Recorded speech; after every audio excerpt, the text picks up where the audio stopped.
island in space, our home, our civilization, our human innovations. How could the omission of two simple digits affect the destiny of all humankind? Y2K, what does it mean? How will it affect you, your family, your community, your nation, our world? Y2K, how can we prepare individually? How can we work together as global neighbors to make the best of whatever may occur before and after January 1st of the year 2000?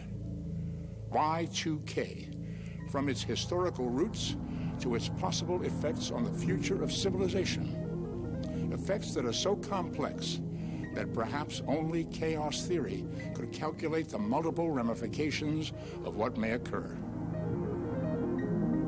I'm Leonard Nimoy, your guide, as we explore all aspects of the Y2K phenomenon, including how we, humankind, can utilize Y2K as an opportunity to look at ourselves, to analyze where we've been, and to adjust our sights for the future.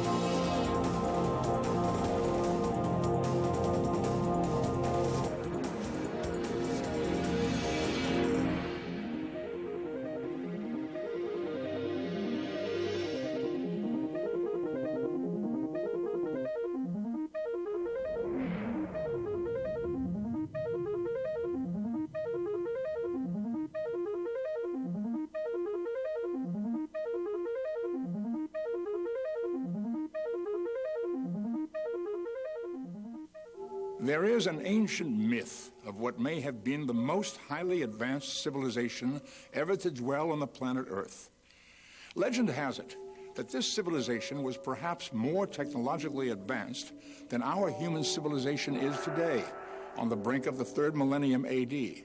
But the legend also ends, suddenly, with the revelation that this entire ancient civilization vanished, that their great island sank into the sea because their technological innovations were too far ahead of their human judgments, human foresight, and simple human frailties.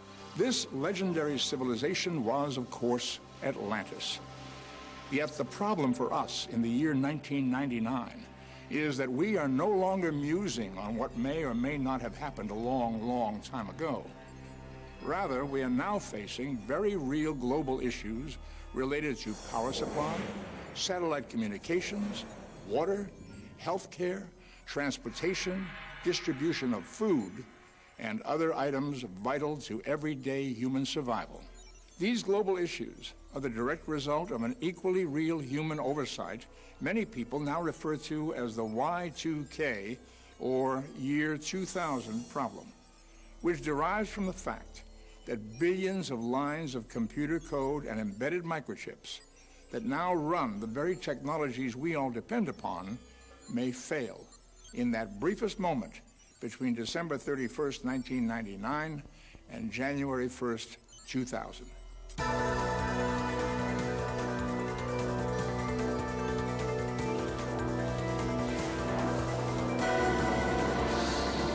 And so, we recall the fate of Atlantis.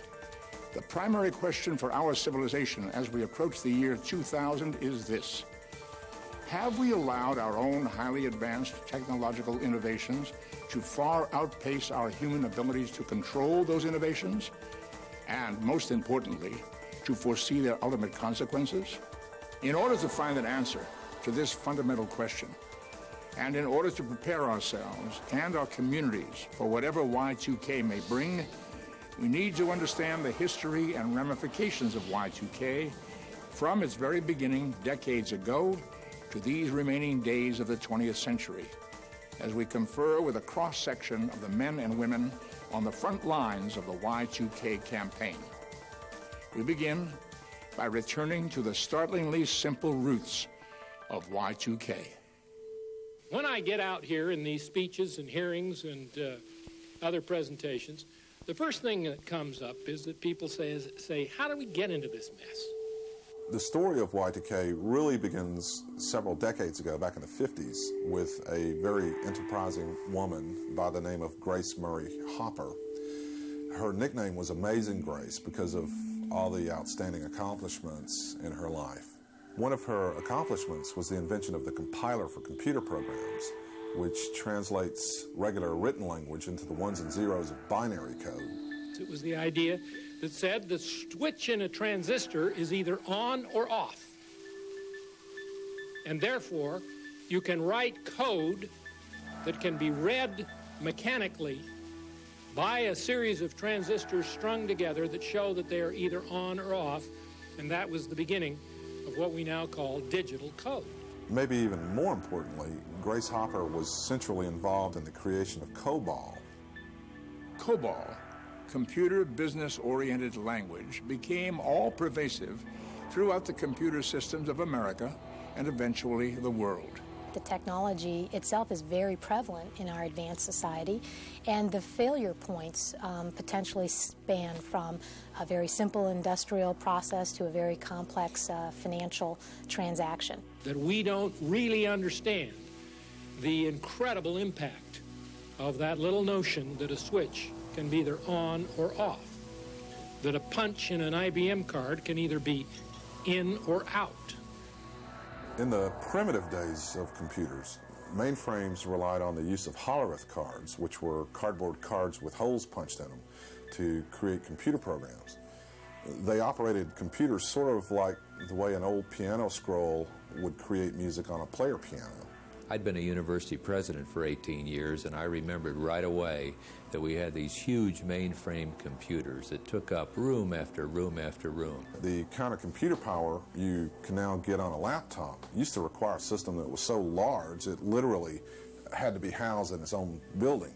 So as more and more COBOL programs totaling in the millions and eventually billions were written on hollerith cards, the sheer expense of computing began to really add up. And so in the 60s, some bright programmers said, wait a minute, why are we punching in 1967?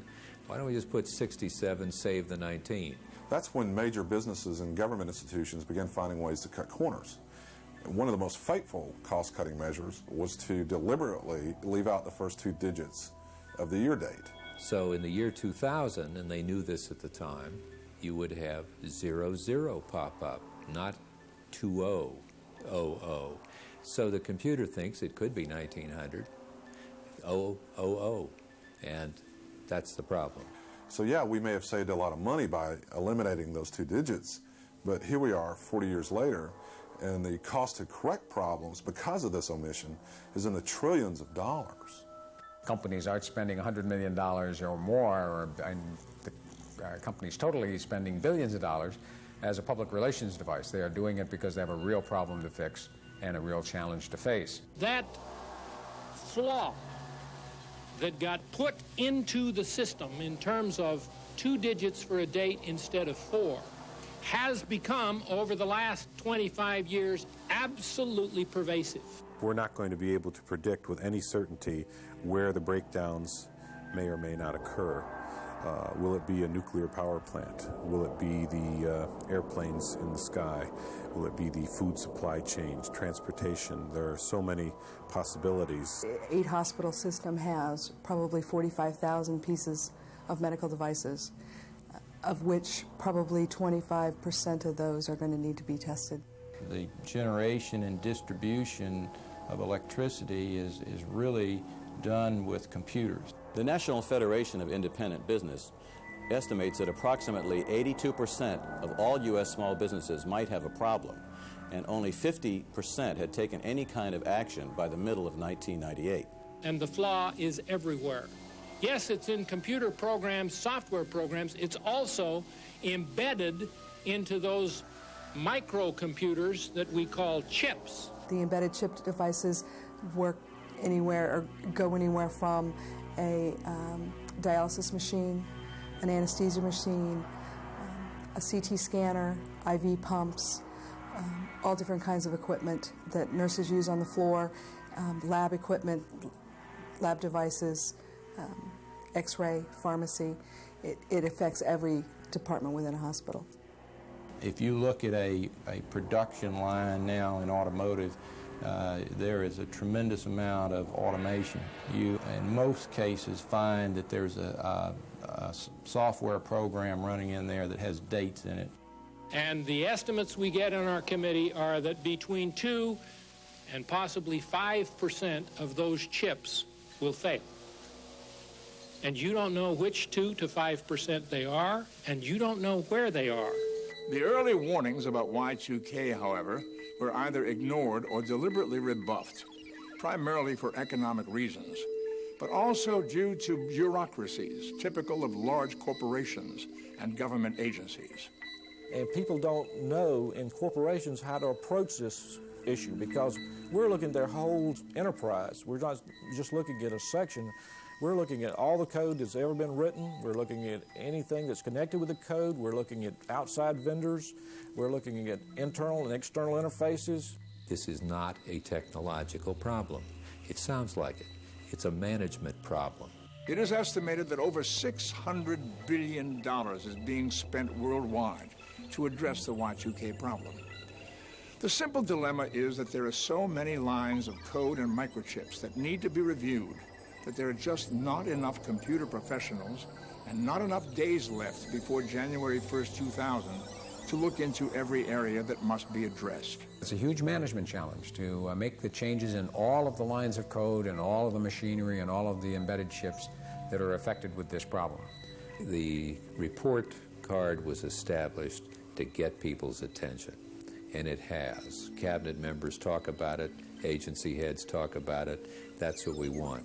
Basically, what we rate on that report card is the degree of progress that has occurred between the last quarterly report and the present.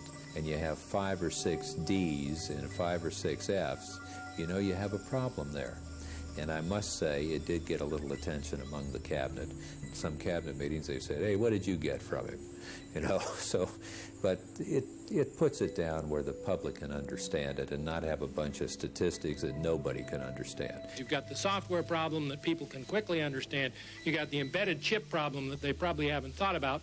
And then you have the connections problem that can ultimately kill you. Computers talk to one another. Information is transferred from one system to another. And if that information is not transferred because the computer in question doesn't understand the change of date, if the data that is transferred is affected by a date and causes a loss of integrity of that data, then what has happened is that other computers are affected by that. It can be passed on and on and on. In other words, the FAA, a year ago, had a problem with the radar system. Took it into the laboratory, thought they'd fixed it, this looks great, worked great. They got it into a tower, and when you suddenly have thousands of interactions from airplanes and everything else, people problems, you name it, and it didn't work. So they had to work on it in the live operational context. That type of interconnection is really the basis of the problem of Y2K. There were indeed early efforts decades ago to warn major public corporations and government organizations about the Y2K problem. Despite the fact that there have been a whole lot of so-called Y2K experts popping up in recent years, the fact is that as early as 1960, there were already a number of computer and government professionals trying to warn us about the long-term implications of dropping the first 2 digits of the year date code. My fear is that they've waited too long and they need to get busy and get started. If they wait much longer, truly, there won't be time for them to upgrade their systems, test their systems, and put them back into production. In 1967, the U.S. National Bureau of Standards was given the responsibility to resolve the controversy and went about doing that by surveying federal agencies. Well, the problem with that scenario was that the Department of Defense was by far the largest user of computers in the world, and it had more important things to worry about at the time, like the Vietnam War. It's a natural process, to not want to have to face a painful situation or a difficult situation. But my advice to the American public is get over it. So the Department of Defense basically told the National Bureau of Standards that there was no way they were going to convert the 4 digits for your date code. Now, a very able woman in the Department of Transportation even earlier suggested they do something in 1987, and she was laughed at. The old boy network, what do you know, etc. She was right, and if they'd listened to her, we wouldn't be in the bad shape in the federal government that we are right now.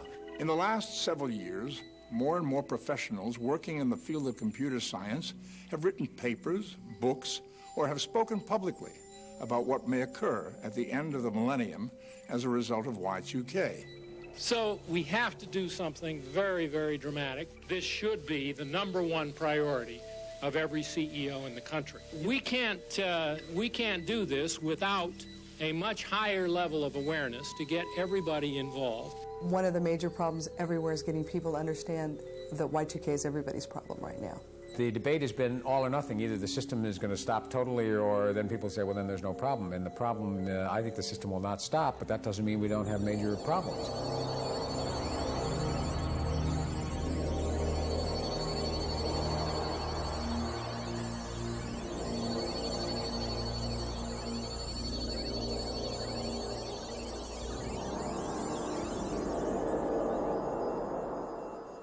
It is our primary goal in this program to help families and communities across the world to prepare and to work together regardless of what may or may not occur as a result of Y2K. There still exists, even in 1999, a general state of either denial, complacency, or even apathy about both the reality and the potential effects of Y2K. And unless we appreciate what may occur, we may not be ready, either individually or as a civilization. In dead of winter, at the stroke of midnight, January 1st, 2000, elevators may stop. Heat may vanish. Credit cards and ATMs may cease to function. Airplanes and trains may come to a halt. Telephones and televisions may not utter a sound. Water delivery systems may not deliver water for cooking, drinking, or bathing.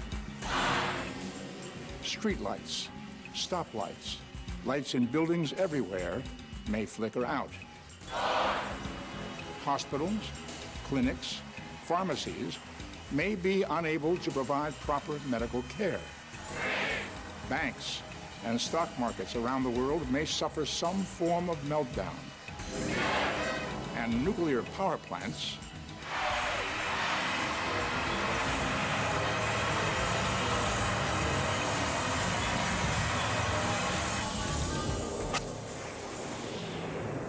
may cease to generate the electricity we need for all aspects of our daily lives.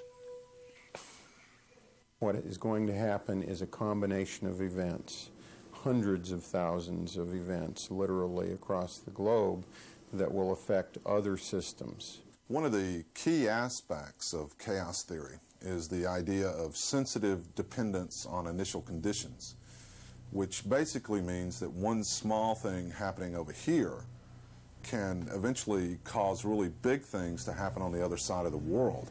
You will start to see systems coming down. That you have a potential for power outages, water outages. My main worry is the energy grid. And if we can't get power, we can't get water. Water will be available in most municipalities, but I am convinced there are some where the water system will break down. It'll be more like a cancer where one little problem kind of leads to another problem, is connected to another problem. I think we should all prepare ourselves for a ground war on the year 2000 issue when it comes to insurance coverage. I expect we will have brownouts and regional blackouts. Communities will have disruptions, and maybe this other community will have a different disruption than this one. So it's something that is totally unpredictable. And it will just kind of spread and I spoke with a lady at the IRS here a few months ago, And she had 3,000 people working on the year 2000 conversion, still can't get it completed by the year 2000. I think there are individual banks that will probably go bankrupt. There are individual credit unions that will disappear over this issue. We get people who email us and say, I'm a Y2K fixer at a major bank. And every time we try it, it crashes. There are medical machines that will fail in ICU units. What we're finding are computer programs that don't work. The hospital's revenue stream may stop, just dead stop. Some people will die. Not doing anything about the Y2K problem could lead to failure of up to 330,000 small businesses. You know, things just kind of topple over one after the other. We're talking about a loss of a way of life, you know, our dependence on this uninterrupted life in which the energy grid supplies a lot of our needs on a daily basis. You're going to see some real dislocation, panic, fear. And the problem globally is worse than it is here.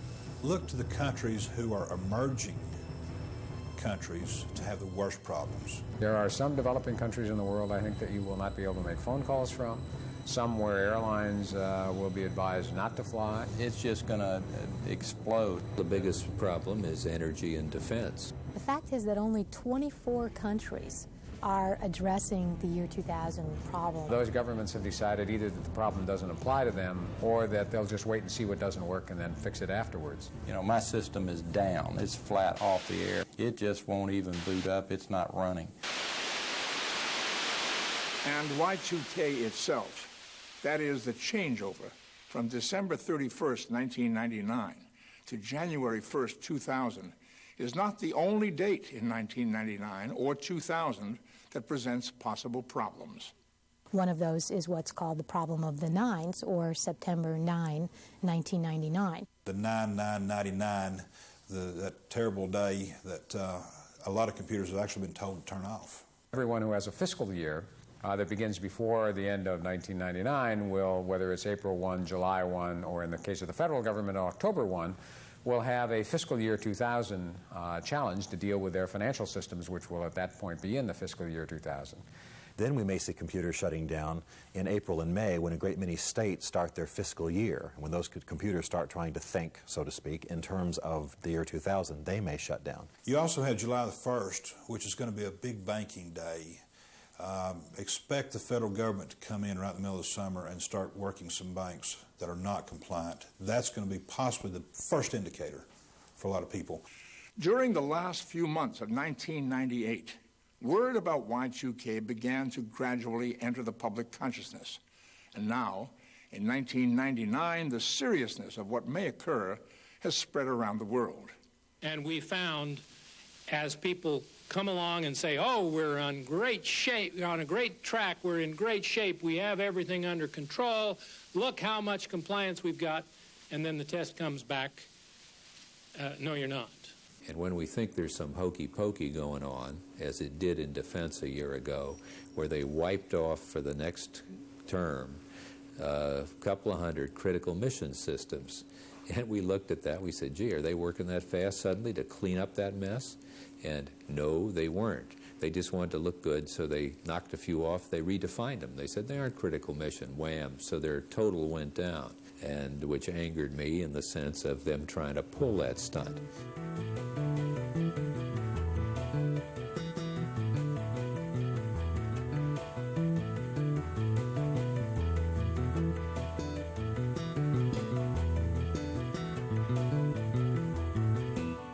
Despite all the computer systems that need to be reviewed and possibly fixed, and despite all the possible consequences of Y2K that have been outlined thus far, there is indeed ample room not only for hope, but even optimism in some areas.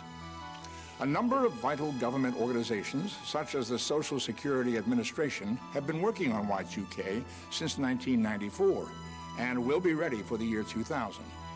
Major banks, such as Chase Manhattan, have been addressing Y2K since the early 90s and have diligently prepared for the year 2000 turnover. Even in the world of personal computers, Macintosh systems have been Y2K compliant since the mid-1980s. And President Clinton has appointed a special Y2K czar to oversee a nationwide campaign to address, review, and resolve every aspect of Y2K as it affects America and the world. The first thing we have to do is have the public feel comfortable that they know what's going on. They know what's being fixed, they know what still remains to be done, they know where the risks are. The second thing they need to know is that we're managing against the problem, not just the federal government, but the major companies in critical sectors in the economy. In other words, even though our society has been slow to realize the full implications of Y2K, human ingenuity is now at work on both large and small scales.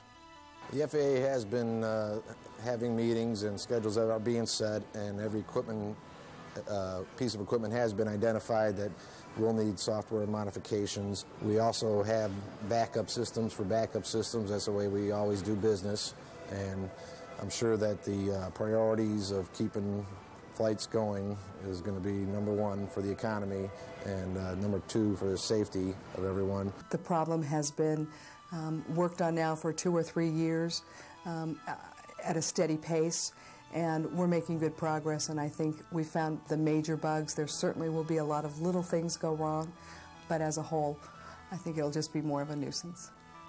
Of the 150 mission-critical systems in our agency, last year in September, we completed all repair of all systems except for one, which should be repaired shortly. Secondly, we've tested all but about 8 or 9 systems.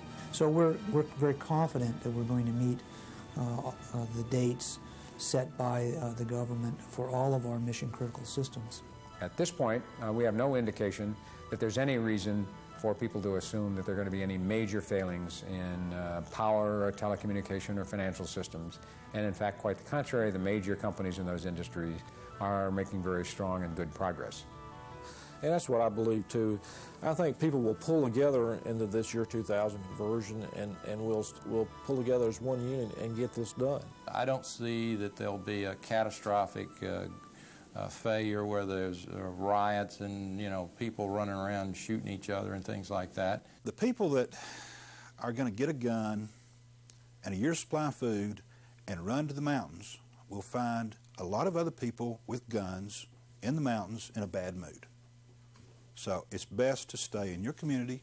This is a community problem. We handle it at the community level. If the immediate response is to buy machine guns and camouflage and lock ourselves off from our neighbors, well, then what's happening is what's in the human heart is boiling to the surface. That's why Christians have got to challenge that whole mentality with a non-selfish, serving kind of mentality that makes a difference in the lives of their neighbors. It starts with you. And I think if everybody does their job and puts a lot of thought in it and does the right thing and just simply prepare, then I think you'll make it just fine. One of the things that the Y2K event is likely to initiate is a rediscovery of community. Most people today have lost touch with community. We live lives that are very insulated from one another. This is not the end of the world. This is a problem. Things are going to be broken. The electricity may be broken. We will have to be patient while it's being fixed. That's all. And you know what? While it's being fixed, we might actually enjoy some family time. It may be also that we come to realize that technology doesn't supply all the answers that we hoped it had. One of the ways that we're going to be testing ourselves, of course, is to have a more concerned relationship with our fellow man. I think that really goes without saying. I think it's possible that we end up with disconnection from our toys, a stronger connection to other human beings, cautious and wiser reliance on technology, and a greater love for the simple things of life, which is what life is really about. I think our modern age has been disconnected from the true values of life, and I think all of that could result on the other side of Y2K if we approach it the right way. I know that we did good patient care 25 years ago, minus a lot of these very high-tech devices, and we can do it again should they fail in the year 2000. My view of it is that it's an opportunity to redefine relationships that can emerge far stronger than what we've got today. I'm confident that we're going to rally around whatever the problems are. We will meet them as we have met all the other problems we've had, and that basically we will move forward and be stronger as a result of all of this work and effort.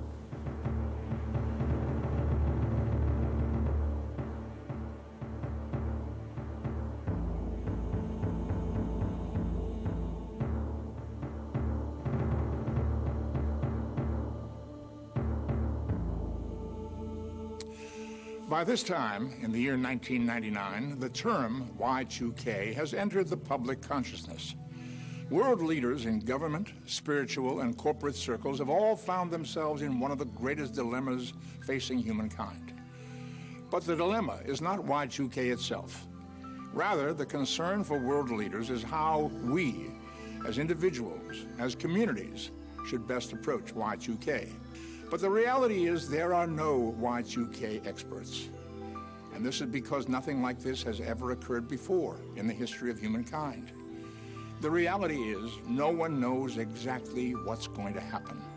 So, the real dilemma facing not only world leaders, but each one of us, is how to find a clear, reasonable, balanced approach between those who call for extreme survival measures versus those who advise no action at all. The very best we can hope to do, therefore, is to prepare as individuals and as families so that we each feel secure, and to work together in small and large communities as local and global neighbors.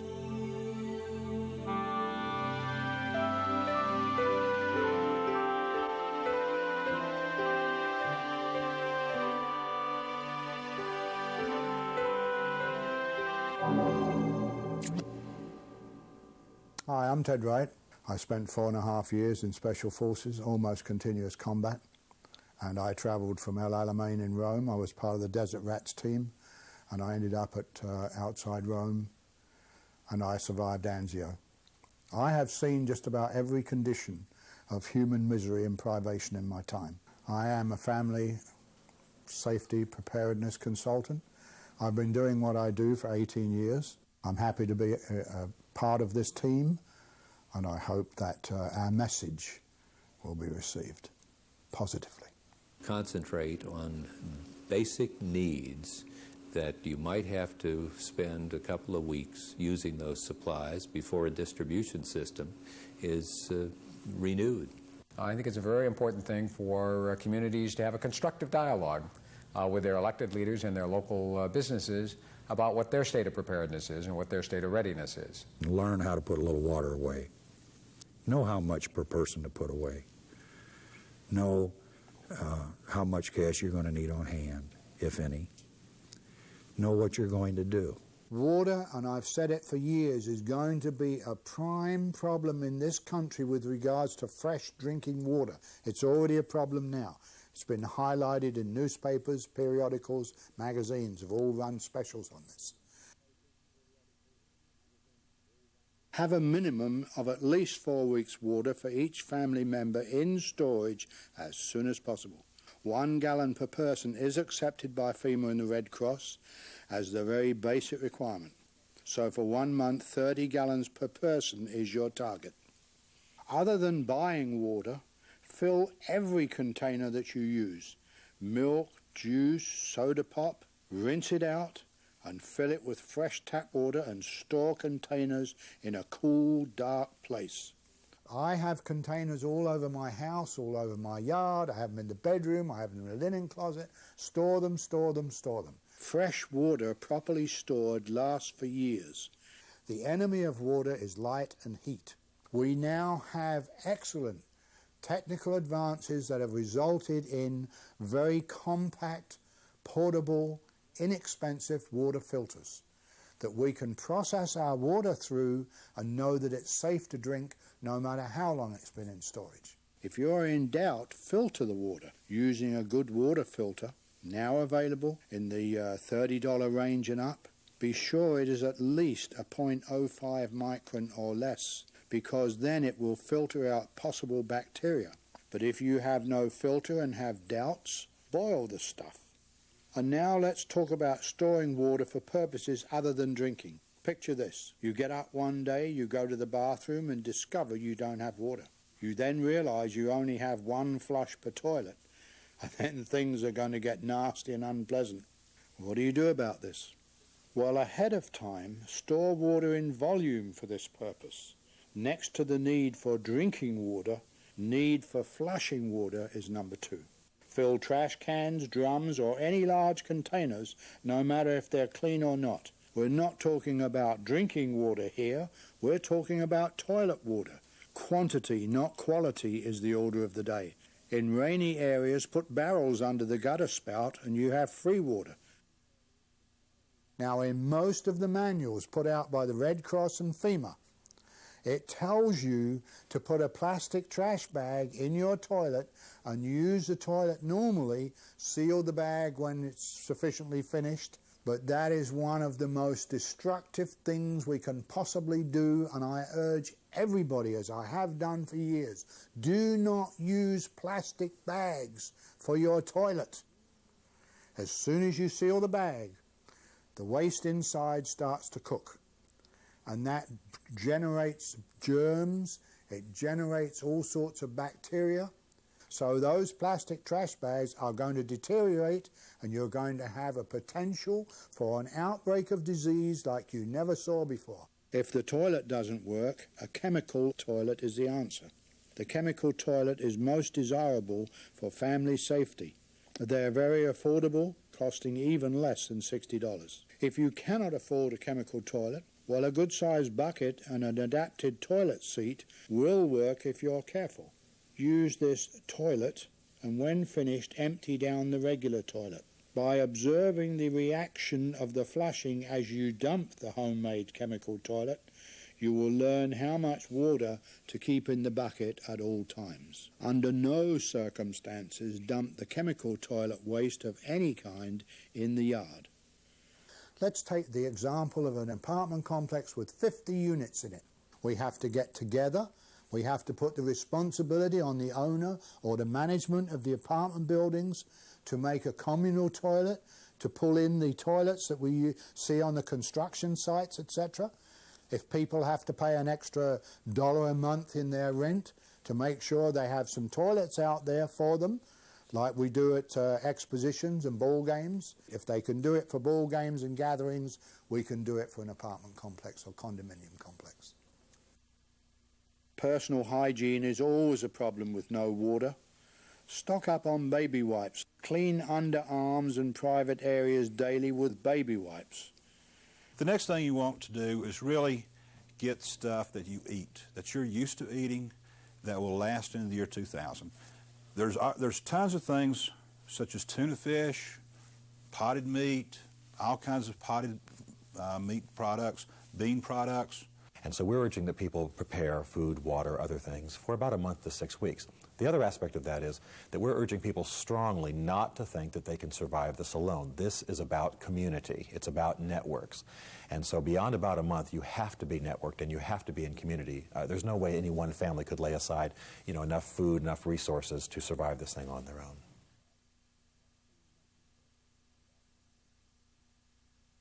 You need to have a minimum of 4 weeks of food for this emergency for each family member. Same as the water, remember? And also, pets are family members, and they need food and water for the same period of time. The body needs a high concentration of protein and minerals to stay healthy. 50 to 60 grams of protein a day is a good guide, and the average adult should consume this much protein. That is approximately 1,500 grams of protein a month. If you have the time, a dehydrator is worth its weight in gold at this particular time. Homemade jerky can be stored with white rice to absorb any extra moisture it may have after processing. Mary Bell's book on dehydrating food is a great resource if you want to try home dehydrating. We must learn the fundamentals and be like a squirrel. We must get a little bit and put it away, a little bit and put it away. In my own teachings, I teach the bin method. I talk about a 30-gallon trash bin, but it can be a smaller container. You need a container with a good tight lid that you can put food in. Once you have stored your protein, then work on storing other foods you will need. Here are some suggestions: dried beans, rice, powdered milk, dried fruit, powdered protein drinks, alfalfa seeds for sprouting, and any canned foods you might like. If you have the money, MREs, meals ready to eat, can be purchased from military surplus stores or from many sites on the internet. The sooner you start your preparations, the better your opportunity to get the supplies you need at reasonable prices. Y2K specifically is going to affect our utilities and our services. We can't do anything about the telephone, we can't put the power back on, but we have to have alternate means of heating and alternate means of lighting. Now that we have covered the subjects of food and water storage, let's move on to the problems of staying warm and having emergency lighting. If you have a fireplace or a wood stove and you don't have any fuel or you've run out of fuel, you can burn newspapers hand-rolled into logs. Basically, you roll the newspapers very tightly and fasten them with metal wire. As for heat, a good modern kerosene heater is the way to go. They are safe, do need ventilation of course, but are very efficient and economical, using under 10 gallons a week, burning 10 hours a day. I stress the need to reduce the logistics. Don't try to heat the whole house. Select one room large enough for the family and use that one room for living in. For this 4-week period, it's not that big a deal. There is a long-life flashlight, and boy, it's apart from all the rest. I have one, and it's just amazing. Mine will go 2 years on one battery. Candles are a pleasant but controversial light source. If you are going to use them, be very, very careful, as they can be as dangerous as they are useful, especially around children. You may want to purchase an oil lamp from your favorite discount store. Oil lamps are one of the most economical ways to provide emergency lighting. 2 gallons of lamp oil is approximately a month's supply using your oil lamp 5 hours a day. There is also the crank radio and light that is very, very efficient. Hot meal? Sure, if you want to. Keep warm? Why not in a reduced living area? Be sure to stockpile plenty of the fuels you know you'll be using, such as firewood, kerosene, lamp oil, etc. You may want to have fire starter bricks and extra lighters available. Make sure you have plenty of batteries on hand for your flashlights. If you don't already have one, a fire extinguisher. You should have a good basic first aid kit. I have urged people for years, go to your doctor and ask for an extra prescription so you can cycle your prescriptions, have a month ahead of you. No doctor will issue a prescription ahead of time. We have to change the thinking of the AMA. Make sure you have your medication through the year 2000. You'll want to make sure you get it perhaps filled in December of '99.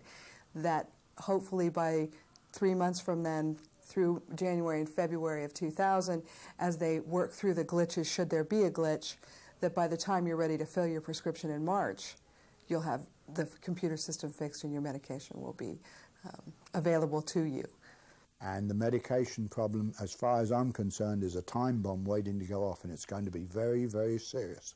Make sure you have enough prescription medicine to last for this period of time. You will need to talk to your doctor about this. Home remedies and herbal teas. Have a good 4-week supply of toilet paper, paper towels, lawn trash bags, diapers if you have a baby, feminine products, contact lens solution, and good personal grooming items of your choice. You will need handy tools such as duct tape, a handsaw, crowbar, hammer and nails, pliers, screwdrivers, and rope. You may want to put some money aside because that you may not be able to get to your bank. Your bank may be down for a week or two, and it would be a discomfort. People may not accept checks, so having some cash might be a good idea. People don't usually understand the idea of fractional reserve banking, that when they make a deposit, only a very small portion is actually kept with the bank. Even of that deposit, only 1.2% of our total money supply is in cash. So that if everybody ran to the banks tomorrow, they'd only be getting maybe a penny on the dollar in return if they wanted in cash. Well, that kind of information floating around in society is what's going to cause some tremendous panic, I think. It may be a good idea to have some cash on hand, although experts vary in their opinions. By personal choice, put coin and cash away as much as you feel you are comfortable with. Get a copy of all financial records such as bank statements, mortgage statements, credit card statements, and all important documents. Store them in a safe place. Have written proof of financial assets as much as you can. We do not recommend pulling all of your money out of the bank. Just document what is there. Tell your children they don't have to worry about Y2K because your family will be prepared if the water or electricity goes out for a few days. With children, it's very important to reassure kids that this is not the end of the world. Involve them in a meaningful way. You know, if it comes to storing a little food or, you know, putting batteries in the flashlights, you give kids a meaningful role in the process, because it literally is true that in times of catastrophe, everyone is a leader at one time or another. If your child is old enough to understand Y2K and to help out around the house, you need to explain Y2K to him. Let him help prepare. If the child is not old enough to help you or understand Y2K, then don't tell them. I mean, it'll be part of their life experience that children are pretty resilient. They'll figure this is normal. Be sure you have provided for your well-being and morale. Have games that require no electricity, books, playing cards, puzzles and crafts. These will keep you and your children happily occupied. Tell your friends and relatives that preparing for temporary shortages and outages caused by Y2K is a good insurance policy. You don't expect your house to burn down, but you're still insured against that possibility. Now that you have seen some of the ideas in this program, you know how easy it is to start your own short-term preparations. Many people, especially those who live alone, are overwhelmed by the potential of this Y2K dilemma. Remember, all problems have a solution, and people will continue to work on the problems we have outlined in this presentation. If you would like more information about my educational materials regarding Y2K, my newsletter or other products, please call 1-800-948-8301. I think that it's prudent, just as companies are planning for year 2000, so also is it prudent for individuals to engage in that same type of thinking. I'm going to buy a generator and at least enough of water for a month's supply of food. Basically, we're prepared for a couple of 3 months. I don't think it'll last that long, but it's not that expensive in 1999 prices early. I plan to do is to store a month's worth of food and a month's worth of water. I will make my bank send me all my records. I'm keeping all my receipts for all of my medical expenses for the year 2000 or for the year 1999. Why don't you test yourself? Why don't every home test? Why not go home next weekend? Why not Friday night, turn the box off, turn the electric off, go shut the water off, okay? Have a few bucks in your pocket. See what you need. Y2K is a computer problem, but it's going to face the individual with their own reality.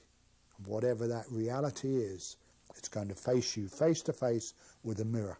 And in that mirror, there's going to be you. Here's a checklist to help you, your family, and your community prepare for Y2K. Do you have at least a 3-week supply of water on hand?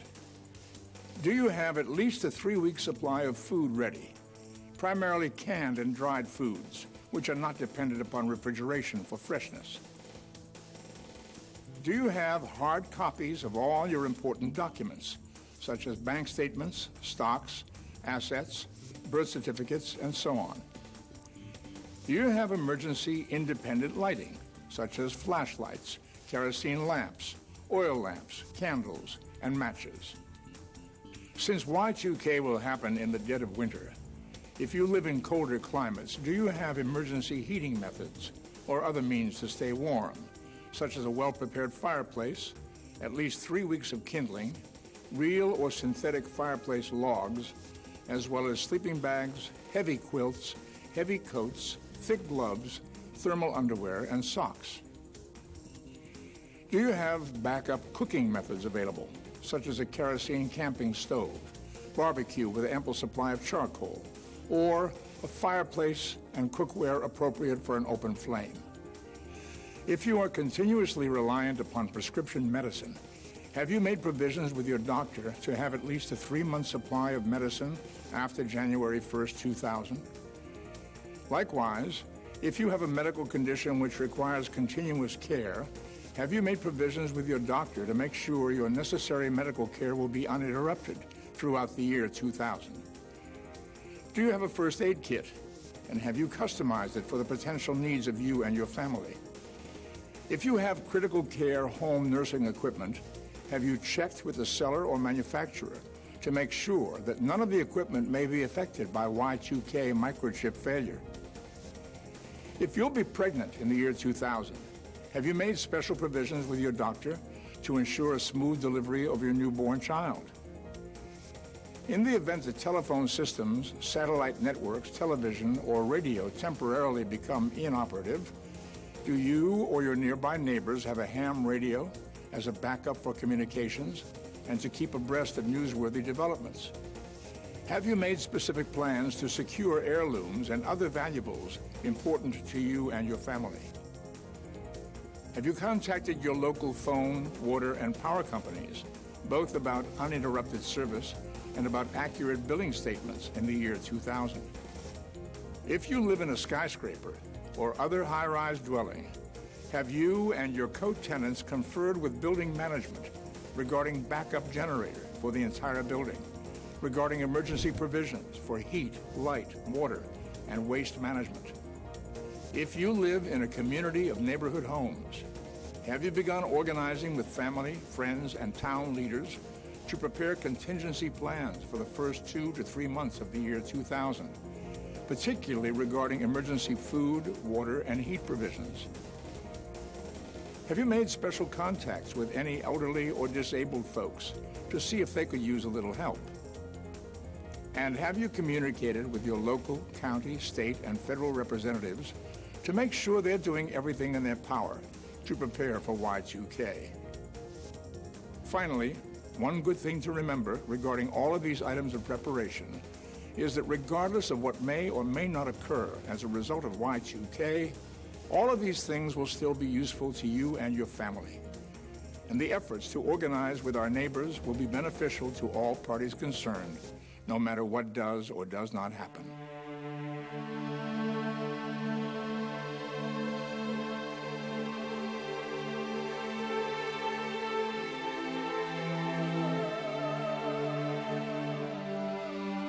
There is an ancient myth of what might have been the most highly advanced civilization ever to dwell on the planet Earth. But that is indeed just an ancient myth. We're now, without question, living in one of the greatest periods in all human history. It's both an exciting and challenging time to be alive. We both enjoy and are awestruck by the unbelievably rapid advancements in human ingenuity and technology. Yet, how fragile do we now find ourselves before the juggernaut of our own inventions? However, as we indicated earlier in this program, there are no Y2K experts. No one knows exactly what, if anything, will happen. And our individual and collective response to Y2K is actually far more important than Y2K itself. The experts that we're dealing with indicate that it's going to hit hard and heavy for a while, maybe look like what some are calling a meltdown scenario for a week or two, and then it's going to level out more to brownout. On a scale of 1 to 5, how bad the Y2K is going to be globally, 5 being the worst, I would say globally they're at a 5. In the States, we have been at a 4. I think we're going to end up about a 2. My personal sense of this is in the range of 3. I think there are going to be major disruptions. I think there are going to be things that we can deal with, but it won't be easy. Putting January 1 on a scale of 1 to 5, with 5 being the worst and 1 being nothing at all, my assumption is somewhere around a 2.5. Again, an annoyance, a nuisance, a lot of different things that don't work. Catastrophic, I don't think so. I would say a 3. I think maybe we're looking at maybe a 3. I think based on the utility companies, I think there will be some power outages, or we'll have brownouts in some cases. I would say that it would probably fall around a 3 or a 4. My personal opinion is it can only be a 5. It can't be any less than a 5. I would probably have to rate this right in the middle at 2.5. And the reason is because we know that this is an inevitable circumstance. I would put the year 2000 problem for the world at a 3 with a wait-and-see attitude. In a very real way, we're all responsible for Y2K, and there's no one to blame, morally or otherwise. We've all benefited from the technologies which have improved our lives, and we have therefore encouraged those same technologies to develop at ever more accelerated rates. And yes, perhaps we are now realizing that we've taken them a bit for granted and have indeed become too dependent upon the byproducts of our collective innovations. And so, we must not only prepare as families and work together as neighbors, but we need also use this moment in the development of our civilization as an opportunity to look at the long-range effects of all our human endeavors. Looking beyond Y2K, whatever perils our very human ambitions and short-sightedness may lead us to, our even more powerful human spirit will find a way to overcome. So, let us use the Y2K challenge as an opportunity to reflect on where we're headed as a civilization. Perhaps the most important opportunity we've ever had. If the omission of 2 simple digits can have worldwide impact several decades after its inception, we must ask ourselves, before we rush too far forward, what are we doing now in genetic engineering, with cloning, with the development of bacteriological warfare life forms, with death ray technologies, and pollution of land, air, and water that could have long-term, unpredictable worldwide effects? And what can we do as the inheritors, the caretakers of this world? What can we do to protect our home, our island in space?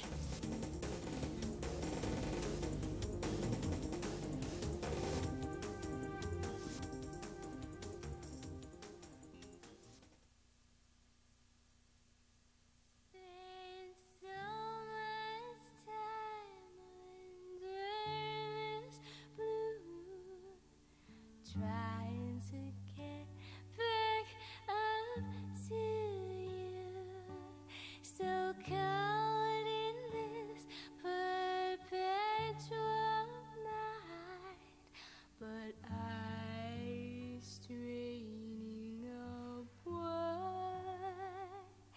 I see